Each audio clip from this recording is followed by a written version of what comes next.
Guys, so ayan, handa na yung pagkain sa misa guys, ayan. Ayan o, pagkain ko ngayon, punan ko guys. Guys, share ko lang po sa inyo guys, yung papaya na to. Ayun, nagtataka ako, kasi nga, hindi ko napakita kanina nung nag-slice ako niyan.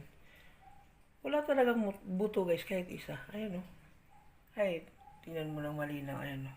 Kahit lalapit pa natin yan, wala talagang buto siya, wala talagang, kahit isa, wala. Kahit ni isang katiting na buto, wala eh. Ano? Wala talaga.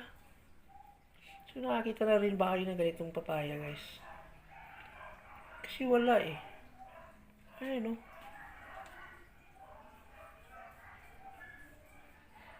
Wala talaga. Kahit kahit nalapit pa natin ganyan. Ayun oh, wala. Ayun oh. O diba?